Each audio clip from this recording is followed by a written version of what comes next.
देश दुनिया की सारी बड़ी खबर के साथ आगे सामने मौजूद दोस्तों चलेंगे। सबसे पहले सबसे बड़ी अपडेट आपको बताएंगे। Chief justice of India B R. Gavai पर हुए हमले के बाद 8 घंटे तक चुप्पी साधे नरेंद्र मोदी से बयान दिलवाया मायावती और सोनिया गांधी ने। दोस्तों इसके बाद अब एक और मामले को लेकर मायावती और सोनिया गांधी दोनों मैदान में कूदी है। बताएंगे क्या राहुल गांधी और प्रियंका गांधी भी हरियाणा जा रही है। दोस्तों डिटेल में जानकारी अब तक पहुंचाएंगे। इसी के साथ में चलेंगे एक और बड़ी खबर की तरफ, जहां पर बिहार के विधानसभा चुनाव को लेकर राहुल गांधी के साथ तेजस्वी की दिल्ली में होने वाली है हाई प्रोफाइल बैठक। दोस्तों डिटेल में जानकारी अब तक पहुंचाएंगे। इसी के साथ में मोदी सरकार के मंत्री को बीजेपी चुनाव लड़ने के लिए दे रही है केवल कुछ एक सीटें, जिसे लेकर मुंह लटकाकर बैठे हुए हैं। दोस्तों क्या पलटी मारने पर भी कर रहे हैं विचार, बताएंगे क्या क्या नई जानकारी सामने आ रही है। इसी के साथ में भारतीय जनता पार्टी के ओबीसी समाज के नेता ने इस्तीफा देते हुए बीजेपी पर अति पिछड़ा और पिछड़ा के अपमान करने के गंभीर आरोप लगाए। दोस्तों बताएंगे कौन से ये बड़े नेता है। इसी के साथ में कांग्रेस पार्टी के मुख्यालय पर क्यों पूरी की पूरी पुलिस फोर्स तैनात कर दी गई। दोस्तों इसके बाद कांग्रेस पार्टी के कार्यकर्ता बाहर निकलने लगे तो फिर हुआ जोरदार तरीके का संघर्ष। डिटेल में जानकारी अब तक पहुंचाएंगे, एक एक करके चलेंगे आज की सारी बड़ी खबरों की। तो लेकिन उससे पहले अगर आप भी मानते हैं कि सोनिया गांधी और बहन कुमारी मायावती के मैदान में उतरने के बाद तो भारतीय जनता पार्टी को झुकना पड़ेगा और सरकार के बड़े बड़े दिग्गज तोपची अधिकारियों को भी पोस्ट से हटाना पड़ेगा, तो इस वीडियो को लाइक करके लाल बटन दबाकर चैनल को सब्सक्राइब करके बेल आइकन दबाकर कमेंट बॉक्स में जय जवान जय किसान और जय भीम जरूर लिखेगा। दोस्तों चलते हैं सबसे पहले सबसे बड़ी ब्रेकिंग न्यूज अपडेट की तरफ, जहां पर 7 अक्टूबर 2025 को चंडीगढ़ स्थित आवास पर जातिगत उत्पीड़न के कारण हरियाणा के एडीजीपी रैंक के आईपीएस अधिकारी ने खुद को गोली मार ली। दोस्तों जिस मामले को लेकर हरियाणा से लेकर पूरे देश भर के अंदर जबरदस्त तरीके का हड़कंप मच गया कि एक आईपीएस अधिकारी कैसे अपने आप को गोली मार सकता है। इस मामले को लेकर हरियाणा के अंदर एक से एक बड़े नेताओं की प्रतिक्रिया आनी शुरू हो गई। दोस्तों काफी दबाव बनाया गया, जिसके बाद पूरन कुमार की हत्या के मामले पर उनकी पत्नी और आईएएस अधिकारी ने न्याय की लड़ाई को और तेज कर दिया। दोस्तों इसके बाद स्पष्ट शब्द में बोला गया कि जब तक न्याय नहीं मिलेगा तब तक अंतिम संस्कार नहीं होने दिया जाएगा, यानी परिवार की ओर से कोई इजाजत नहीं दी जाएगी। इसके बाद भाजपा के हरियाणा के मुख्यमंत्री नायब सिंह सैनी पहुंचे थे परिवार को सांत्वना देने के लिए। दोस्तों इसके बाद वो वादा करके गए कि न्याय जरूर मिलेगा, लेकिन 7 अक्टूबर की घटना है दोस्तों, आज तक किसी भी आरोपी को गिरफ्तार नहीं किया गया है, क्योंकि आरोपी में कोई छोटा मोटा व्यक्ति नहीं है दोस्तों, बल्कि डीजीपी रैंक का अधिकारी यानी खुद डीजीपी हरियाणा का इसमें नाम है। इसके बाद टोटल 14 टॉप लेवल के अधिकारी हैं पुलिस प्रशासन के, यानी अगर सबकी गिरफ्तारी हो जाए तो पूरा का पूरा पुलिस महकमा ही हरियाणा के अंदर जबरदस्त तरीके से हिल जाएगा। यही बड़ा कारण है दोस्तों कि मामले को ठंडे बस्ते में डालने की कोशिश की जा रही है और एसआईटी का जो गठन किया गया है वो भी अधिकारियों के नेतृत्व में जांच हो रही है दोस्तों, जबकि न्यायिक जांच की मांग की गई थी, यानी जज के नेतृत्व में मांग कराई गई थी कि जांच कराया जाए, लेकिन ऐसा नहीं होने के बाद 5 दिन बीत जाने के बाद अभी तक अंतिम संस्कार नहीं हुआ है दोस्तों। और दलित समाज के संगठनों ने मैदान में उतरकर रोहतक के अंदर जोरदार तरीके का आंदोलन किया और इसके बाद 2 नए नेताओं की इस पूरे मामले में एंट्री हुई है दोस्तों, जिसके बाद अब बीजेपी की सरकार हिलती दिखाई दे रही है। दरअसल सोनिया गांधी जी और मायावती जी की ओर से पूरे मामले को लेकर एक पोस्ट किया गया दोस्तों और पूरन कुमार का मुद्दा उठाया गया। दरअसल हुआ ये कि कांग्रेस पार्टी के पार्लियामेंट्री पार्टी की चेयरपर्सन सोनिया गांधी की ओर से पूरन कुमार की पत्नी श्रीमती अमनीत पी को पत्र लिखा गया दोस्तों। इसमें कहा गया कि आपके पति और वरिष्ठ आईपीएस अधिकारी श्री वाई पूरन कुमार की एक दुखद हादसे में देहांत की खबर स्तब्ध करने वाली भी है और मन में व्यथा उत्पन्न करने वाली है। अपार मुश्किलों की इस घड़ी में मेरी ओर से आपको व आपके परिवार को हार्दिक संवेदनाएं। श्री वाई पूरन कुमार का देहावसान हमें याद दिलाता रहेगा कि आज भी हुक्मरानों का पूर्वाग्रह से ग्रस्त पक्षपात पूर्ण रवैया बड़े से बड़े अधिकारी को भी सामाजिक न्याय की कसौटी से वंचित रखता है। न्याय की इस डगर पर मैं और करोड़ों देशवासी आपके साथ खड़े हैं। मैं कामना करती हूं कि इस कठिन परिस्थिति में ईश्वर आपको धैर्य, साहस और संबल प्रदान करे। सोनिया गांधी की ओर से यह पत्र लिखा गया है दोस्तों, यानी उनकी पत्नी को सीधा सोनिया गांधी ने संबोधित करते हुए इस लड़ाई में पूरी तरीके से समर्थन करने का ऐलान किया है दोस्तों। इसके बाद बहन कुमारी मायावती की ओर से भी पोस्ट आया है। उन्होंने कहा कि हरियाणा राज्य के आईजी रैंक के वरिष्ठ पुलिस अधिकारी वाई पूरन कुमार, जिनकी पत्नी स्वयं हरियाणा के वरिष्ठ आईएएस अधिकारी है, उनके द्वारा जातिगत शोषण और प्रताड़ना के कारण उनकी जान जाने की खबर से पूरे देश को इस खबर ने झकझोर कर रख दिया है। खासकर दलित व बहुजन समाज के लोग काफी उद्वेलित हैं। ये अति दुखद और अति गंभीर घटना खासकर एक सभ्य सरकार के लिए शर्मनाक है और यह साबित करता है कि लाखों दावे के बावजूद जातिवाद का दंश कितना अधिक खासकर शासन प्रशासन में हावी है, सरकारें इसे रोक पाने में पूरी तरीके से विफल साबित हो रही है। वैसे यह सब सरकार की नीयत व नीति की बात ज्यादा है। इसके बाद उन्होंने दोषियों को कड़ी से कड़ी सजा दिलाने की मांग करते हुए निष्पक्ष जांच की अपील की है और समयबद्ध स्वतंत्र और निष्पक्ष जांच की मांग करते हुए उन्होंने हरियाणा सरकार से इस घटना को पूरी संवेदनशीलता और गंभीरता के साथ लेने और बिना किसी लीपापोती के उचित स्थान पर पहुंचाने यानी सही इन्वेस्टिगेशन करने की मांग की गई है। दोस्तों उन्होंने कहा कि ऐसी घटनाओं से खासकर उन लोगों को जरूर सीख लेना चाहिए जो SC ST व OBC आरक्षण को आर्थिक स्थिति से जोड़कर क्रीमी लेयर की बातें करते हैं, क्योंकि धन व पद या ऊंचे पोस्ट पा लेने से जातिवाद इनका पीछा नहीं छोड़ता। हर स्तर पर जातिवादी शोषण, अत्याचार, उत्पीड़न लगातार जारी रहता है, जिसका ताजा मिसाल हरियाणा की वर्तमान घटना से सामने आया है। कुल मिलाकर दोस्तों मायावती जी की भी ओर से इस मामले को लेकर न्याय की मांग की गई है भाजपा सरकार से, और अब बीजेपी सरकार की ओर से की जा रही आनाकानी के मामले को लेकर राहुल गांधी और प्रियंका गांधी भी मैदान में कूद रहे हैं। दोस्तों वरिष्ठ पत्रकार रविंद्र सिंह सरन की ओर से एक बड़ी जानकारी दी गई है। उन्होंने बताया है कि प्रियंका गांधी और राहुल गांधी IPS पूरन कुमार के घर पर जाकर उनकी पत्नी अमनीत P कुमार से मुलाकात कर सकते हैं और जल्द ये खबर सामने आने वाली है कि राहुल गांधी और प्रियंका गांधी हरियाणा को निकल रहे हैं। कुल मिलाकर दोस्तों राहुल प्रियंका गांधी जहां पहुंचते हैं वहां पर न्याय 100% होता है। ऐसे में भाजपा सरकार जिसके टॉप अधिकारी इस मामले पर फंसे पड़े हैं, दोस्तों राहुल गांधी और प्रियंका गांधी के जाने के बाद ही पूरा न्याय होगा। अगर आप भी मानते हैं कि राहुल गांधी और प्रियंका गांधी को भी पहुंचना चाहिए दोस्तों तो अपनी राय जरूर लिखकर बताइएगा। इसी के साथ में और भी पार्टी के कई सारे नेता पूरन कुमार के साथ में न्याय दिलाने के लिए खड़े हैं, जिसमें रणदीप सिंह सुरजेवाला, दीपेंद्र सिंह हुड्डा, पूर्व मुख्यमंत्री चरणजीत सिंह चन्नी, आम आदमी पार्टी के नेता मनीष सिसोदिया ने परिवार से मुलाकात की है दोस्तों, और सभी लोग एकजुट होकर न्याय की मांग कर रहे हैं। 2 शब्द जरूर लिखकर बताइएगा अगर आप भी मानते हैं कि इस मामले पर भी बीजेपी को झुकना पड़ेगा और अंततः गत्वा DGP की गिरफ्तारी होगी, तो अपनी राय जरूर लिखकर बताएगा और ज्यादा से ज्यादा वीडियो को शेयर कीजिएगा। चलते हैं एक और अपडेट की तरफ, जहां पर बीते दिन कांग्रेस पार्टी की ओर से एक पोस्ट करते हुए भारतीय जनता पार्टी के एनडीए गठबंधन की नई परिभाषा देते हुए कहा गया कि एनडीए का मतलब होता है नॉन स्टॉप दलित अत्याचार, यानी एनडीए का नया फुल फॉर्म आया है मार्केट में, कांग्रेस की ओर से लॉन्च किया गया। साथ साथ दोस्तों बिहार विधानसभा चुनाव के मद्देनजर कई सारे दिग्गजों की अब दिल्ली में बैठकें होने वाली है। दिल्ली से पटना तक सियासी हलचलें तेज है दोस्तों। तेजस्वी यादव ने बीते दिन दिल्ली की यात्रा की है दोस्तों, और आज दिल्ली में राहुल गांधी के साथ में तेजस्वी की मुलाकात होगी और महागठबंधन में सीट बंटवारे को लेकर आज या कल में ऑफिशियल अनाउंसमेंट सामने आ सकता है। सीटों के बंटवारे से पहले अभी टिकटों का बंटवारा भी आज शुरू हो जाएगा। अगर आप भी मानते हैं कि राहुल तेजस्वी मिलकर बिहार के सारे मुद्दे सॉल्व कर लेंगे तो अपनी राय जरूर लिखकर बताएगा दोस्तों। इसी के साथ में नरेंद्र मोदी सरकार के मंत्री जीतन राम मांझी के साथ में भारतीय जनता पार्टी ने एक बार फिर से मोए मोए कर दिया है दोस्तों। हुआ यह है कि जीतन राम मांझी मोदी सरकार के मंत्री हैं, उनको लग रहा था कि इस बार वो अपनी पार्टी को बिहार में राज्य पार्टी का दर्जा दिलवा देंगे, यानी उनको 8 विधायकों को जिताने का मौका मिलेगा। 15 सीटों की डिमांड कर रहे थे दोस्तों, लेकिन 15 सीटें तो छोड़िए, इनको 8 सीटें भी नहीं दी गई और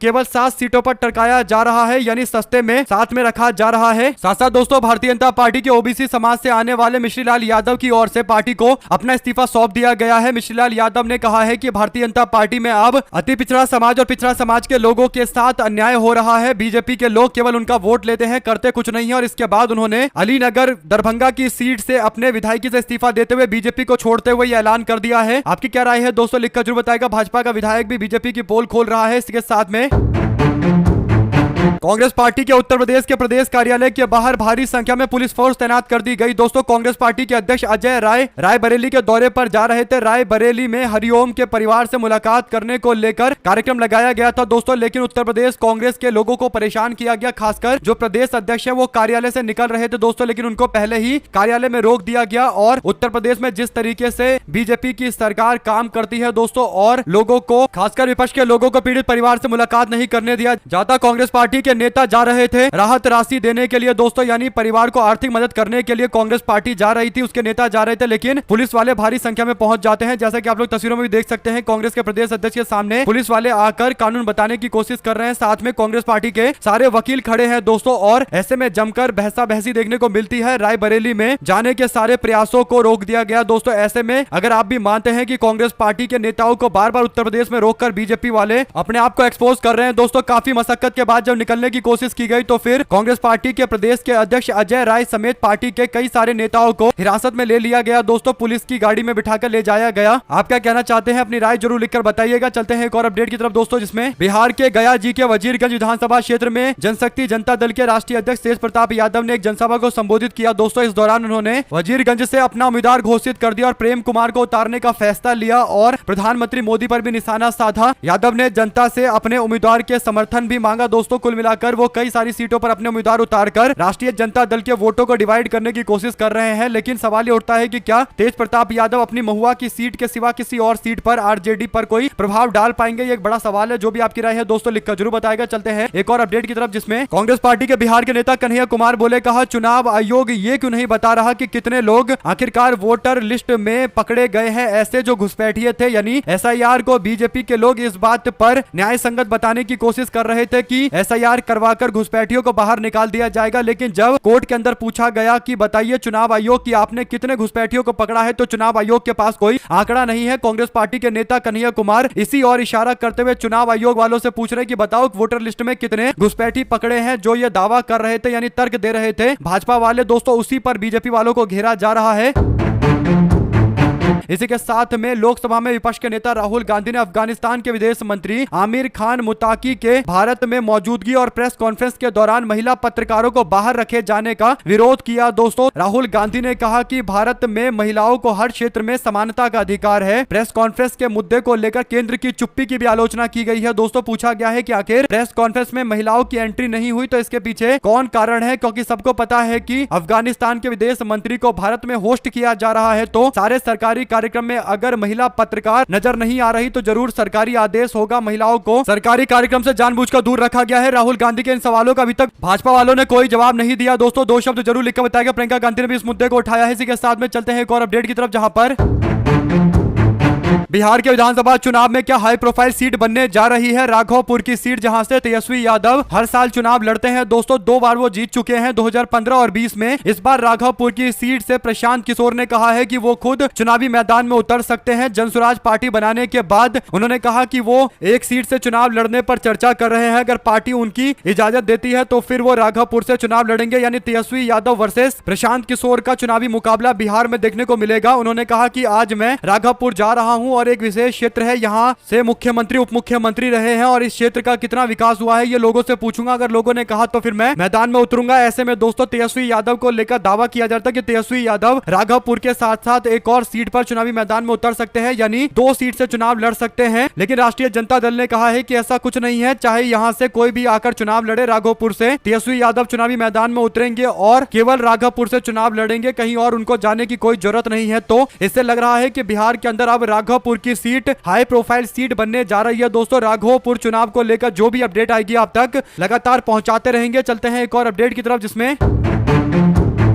समाजवादी पार्टी की सांसद इकरा हसन के आवास पर हिंदू सुरक्षा सेवा समिति के जिला सहारनपुर के अध्यक्ष रोहित कुमार पदाधिकारियों और कार्यकर्ताओं के पहुंचने की चेतावनी पर सांसद के कैराना स्थित आवास के आसपास पुलिस प्रशासन ने सुरक्षा को और ज्यादा सख्त कर दिया। दरअसल दोस्तों 1 सप्ताह पहले सहारनपुर के गांव बीरा खेड़ी के निवासी हिंदू सुरक्षा सेवा समिति के जिला सहारनपुर के अध्यक्ष रोहित कुमार ने कई सारे लोगों के साथ में मिलकर एक वीडियो वायरल कराया, जिसमें कैराना के सांसद इकरा हसन के खिलाफ अभद्र भाषा का इस्तेमाल किया गया और पुलिस ने मुकदमा भी दर्ज किया। दोस्तों रोहित द्वारा सोशल मीडिया प्लेटफॉर्म से वीडियो डिलीट कर सार्वजनिक रूप से माफी मांगने का एक बार फिर वीडियो बनाया गया। दोस्तों इस वीडियो पर सांसद के समर्थकों के द्वारा टीका टिप्पणी की गई। इसके बाद रोहित का समर्थन करने वालों ने इसका निंदा किया, जिससे धीरे धीरे मामला और ज्यादा तूल पकड़ता गया। दोस्तों और इसी के बाद पिछले दिनों मुख्यमंत्री के माहौल खराब करने वालों को दी गई सख्त चेतावनी पर सांसद की प्रतिक्रिया का इस संगठन ने विरोध किया दोस्तों, और घर को घेरने की धमकी दी गई दोस्तों, जिसके बाद सुरक्षा के अतिरिक्त इंतजाम किए गए। चलते हैं एक और अपडेट की तरफ, जिसमें तेज प्रताप यादव ने तेजस्वी यादव को लेकर एक बयान जारी किया। दोस्तों तेजस्वी यादव पर तेज प्रताप बोलते हैं कि उनके छोटे भाई तेजस्वी यादव हर जगह जाकर बोल रहे हैं कि नौकरी देंगे नौकरी देंगे। तेज प्रताप बोले पहले आरजेडी की सरकार तो बन जाए उसके बाद नौकरी देना तेजस्वी, यानी तंज कसते हुए बातें बोल रहे हैं। दोस्तों चलते हैं एक और अपडेट की तरफ, जहां पर बिहार विधानसभा चुनाव के मद्देनजर एक और दिग्गज नेता की एंट्री होने जा रही है दोस्तों। अखिलेश यादव ने एक बड़ी जानकारी देते हुए बताया है कि वो बिहार के विधानसभा चुनाव में प्रचार करने के लिए जाएंगे। मीडिया ने उनसे सवाल पूछा तो उन्होंने कहा कि बिल्कुल जाएंगे। इसका मतलब तेजस्वी यादव के समर्थन में एक और बड़ा दिग्गज नेता पहुंच रहा है दोस्तों। और अगर तेजस्वी यादव के साथ अखिलेश यादव खासकर उन क्षेत्रों में प्रचार करे जो बॉर्डर से सटा हुआ इलाका है, जो उत्तर प्रदेश और बिहार का इलाका है दोस्तों, उन क्षेत्रों में जितना अखिलेश यादव प्रचार करेंगे उतना फायदा तेजस्वी यादव को मिलेगा और राष्ट्रीय जनता दल को ज्यादा सीटें जीतने में एक बड़ी अच्छी खासी आसानी हो जाएगी, क्योंकि तेजस्वी यादव खुद बिहार के अन्य क्षेत्रों में दौरा करेंगे और अखिलेश यादव बॉर्डर के इलाकों की जिम्मेदारी संभालेंगे। तो एक अच्छा परफॉर्मेंस राष्ट्रीय जनता दल के द्वारा दिया जाएगा। और राहुल गांधी, प्रियंका गांधी भी 10 सभाएं और 6 सभाएं अलग अलग तरीके से करने वाले हैं दोस्तों। तो कुल मिलाकर अगले 15-20 दिनों के अंदर बिहार में जबरदस्त तरीके का घमासान मचता हुआ दिखाई देगा। 2 शब्द जरूर लिखकर बताइएगा। चलते हैं एक और अपडेट की तरफ, जहां पर गृह मंत्री अमित शाह के द्वारा 2 दिन पहले एक ट्वीट किया गया था दोस्तों। इसमें दावा किया गया था कि मुस्लिम समाज के लोगों की आबादी 24% हो गई है, जो दावा एकदम 100% झूठ है दोस्तों। इस दावे को लेकर जब लोगों ने सवाल पूछा तो फिर अमित शाह को अपने सोशल मीडिया अकाउंट से इस ट्वीट को डिलीट करना पड़ा। इसके बाद पवन खेड़ा ने निशाना साधते हुए कहा कि हमारे देश का गृह मंत्री 10 अक्टूबर को हिंदू मुस्लिम विवाद को भड़काने की कोशिश कर रहा था और इसीलिए सांप्रदायिक आधार पर लोगों के वोटों को डिवाइड करने की भी कोशिश की गई। इसके बाद मुस्लिम समाज को लेकर जो दावा किया गया कि घुसपैठियों के कारण देश की आबादी में मुस्लिम समाज के लोगों की संख्या 24% हो गई है। अमित शाह के इस दावे पर खेड़ा ने जमकर निशाना साधा दोस्तों और उसके बाद बोला कि अमित शाह जहां तहां जाकर घुसपैठियों का मुद्दा उठाते हैं, जबकि हकीकत यह है कि 2005 से 2013 के बीच में कांग्रेस पार्टी की सरकार ने 88,000 बांग्लादेशी घुसपैठियों को बांग्लादेश में वापस भेजा था, लेकिन भाजपा की 11-12 साल की सरकार ने केवल 10,000 लोगों को वापस भेजा है। इससे पता चलता है कि कांग्रेस पार्टी किस स्तर पर काम करती थी। कांग्रेस बोलती नहीं थी बल्कि काम करके दिखाती थी। लेकिन अब अमित शाह आकर एक तो झूठे झूठे आंकड़े दे रहे हैं दोस्तों, ऊपर से घुसपैठियों का मुद्दा बना रहे हैं। अगर आप भी मानते हैं कि ये ऐसे सुरक्षा के मुद्दे होते हैं जिस पर राजनीति करने की जगह अमित शाह को जनता के सामने जवाब देना चाहिए और बताना चाहिए कि अगर वो मानते हैं कि देश में घुसपैठी आ गए हैं तो कितने लोगों को उन्होंने वेरीफाई करके बाहर वापस से बांग्लादेश भेजने की कोशिश की है। लेकिन अमित शाह इन सवालों का जवाब देने की जगह विपक्ष पर निशाना साधते रहते हैं दोस्तों। अमित शाह ऐसे बयान देते हैं जैसे लगता है कि विपक्ष का शासन देश में चल रहा है। 2 शब्द जरूर लिखकर बताइएगा अमित शाह के व्यवहार को लेकर दोस्तों। इसी के साथ में हरियाणा के आईपीएस अधिकारी पूरन कुमार को लेकर हुए मामले पर दोस्तों अब आईएएस एसोसिएशन हरियाणा की ओर से समर्थन किया गया है दोस्तों। उन्होंने पूरन कुमार की पत्नी जो आईएएस अधिकारी है अमनीत कौर, उनका समर्थन करते हुए सरकार से न्याय की मांग की है। डीजीपी शत्रुजीत कपूर की मुश्किलें अब बढ़ रही है दोस्तों। लेकिन एक और आईपीएस एसोसिएशन है, दूसरी और आईएएस एसोसिएशन है और दोनों के दोनों एक एक तरीके से अपने अपने गुट को सपोर्ट कर रहे हैं। इस पर रवीश कुमार ने कहा कि एकदम अच्छा है, अफसर को भी आपस में संवाद करना चाहिए। क्या कोई जाने अनजाने में जाति, धर्म और भाषा के आधार पर एक दूसरे को अपमानित कर रहा है? ये सवाल पूछते हुए उन्होंने कहा कि अगर 300-400 लोगों का समूह ये काम नहीं कर सकता तो फिर कौन करेगा? आईपीएस संघ को भी चुप्पी तोड़नी चाहिए और सभी अफसरों को अपने भीतर जातिवाद और धर्म के आधार पर नफरत के तत्वों की पहचान करनी चाहिए और इसका विरोध करना चाहिए। व्हाट्सएप ग्रुप की भाषा और सामग्री की ऑडिट से भी इसकी शुरुआत की जा सकती है। यानी बड़े बड़े पोस्ट पर बैठे अधिकारी भी जातिगत राजनीति करते हैं दोस्तों, जातिगत तौर पर लोगों का उत्पीड़न करते हैं और इसीलिए एक देश के होनहार आईपीएस अधिकारी ने अपनी जान ले ली दोस्तों। और आईपीएस थे लेकिन इसके बावजूद उनको आईपीएस समाज के लोगों का यानी आईपीएस एसोसिएशन की ओर से समर्थन नहीं मिला जो अब तक मिल जाना चाहिए था, क्योंकि जिन 13 अन्य लोगों के खिलाफ मामला दर्ज करने के लिए बोला गया दोस्तों, आरोप लगाए गए वे सारे के सारे टॉप लेवल के आईपीएस अधिकारी हैं। ऐसे में अगर आप भी मानते हैं कि न्याय के लिए काफी संघर्ष करना पड़ेगा, लेकिन जिस तरीके से देश भर के सभी लोग एकजुट हो रहे हैं पूरन कुमार को न्याय दिलाने के लिए, अंततोगत्वा बीजेपी की सरकार को न्याय देना पड़ेगा। 2 शब्द जरूर लिखकर बताइएगा दोस्तों। चलते हैं एक और अपडेट की तरफ, जहां पर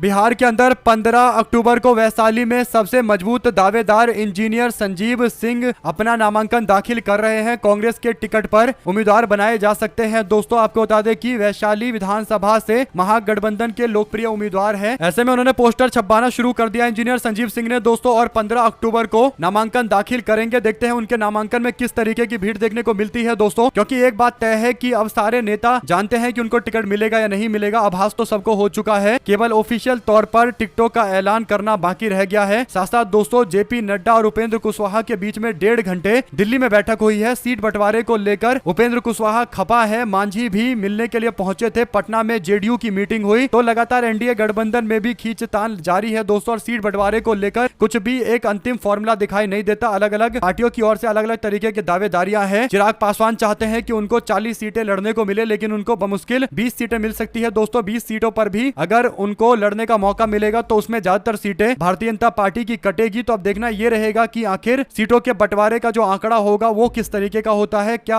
आंकड़ा एकदम उचित होगा, न्याय संगत होगा, या फिर कुछ इस तरीके का होगा कि उससे विवाद और ज्यादा आगे बढ़ने वाला है। बिहार में सीट बंटवारा एक सबसे मुश्किल काम नजर आने लगा है दोस्तों। और आने वाले दिनों के अंदर सीट बंटवारे के बाद टिकट बंटवारा और उसके बाद देखना होगा कि क्या सारी पार्टियों में संतुष्टि देखने को मिलती है या फिर जोरदार तरीके का बवाल होता है। क्या उस बवाल को कौन सी पार्टी सही से थाम पाएगी, ये भी एक बड़ा सवाल है। साथ साथ दोस्तों बिहार के पूर्णिया के लोकसभा चुनाव के दौरान पप्पू यादव को 23,847 वोटों से जीत मिला। पप्पू यादव को 5,67,556 वोट मिला था दोस्तों, जबकि उनके सामने मुकाबले में उतरे जनता दल यूनाइटेड के नेता संतोष कुमार को 5,43,709 वोट मिला था। और तीसरे नंबर पर जो उम्मीदवार थी दोस्तों वो राष्ट्रीय जनता दल की बीमा भारती थी, जिनको 27,120 वोट मिले। तो इस पूरे चुनाव के दौरान जो एक चीज क्लियर थी दोस्तों वो ये कि जनता दल यूनाइटेड का उम्मीदवार अच्छी लड़ाई लड़ा था, लेकिन उसको जीत नहीं मिली, क्योंकि पप्पू यादव अपने क्षेत्र में लोकप्रिय इतने हैं कि उनको जीत आराम से मिल गई। ऐसे में दोस्तों अब ये तीनों के तीनों नेता इस बार विधानसभा चुनाव में इंडिया गठबंधन के साथ में है। यानी पप्पू यादव कांग्रेस के नेता है, संतोष कुमार अभी हाल फिलहाल में जेडीयू छोड़कर राष्ट्रीय जनता दल में चले गए, बीमा भारती भी राष्ट्रीय जनता दल में चली गई। तो कह सकते हैं कि लोकसभा चुनाव के अंदर केवल पूर्णिया क्षेत्र के अंदर ये जो 12-13 लाख वोट है दोस्तों, ये सबके सब ऐसा लग रहा है कि अब इंडिया गठबंधन की ओर शिफ्ट हो गए हैं। अगर इसमें से 75% वोट भी इंडिया गठबंधन की ओर आ जाता है तो फिर पूर्णिया जिले की सारी सीटों पर इंडिया गठबंधन एक तरफा स्वीप कर सकता है। जो भी अपडेट आती रहेगी आप लगातार पहुंचाते रहेंगे, हमारे साथ लगातार जुड़े रहेंगे। आपसे दोस्तों का बहुत बहुत धन्यवाद। देख रहे थे आपका अपना चैनल जय हिंद जय भारत। ज्यादा से ज्यादा वीडियो को शेयर कीजिए दोस्तों। बहुत धन्यवाद।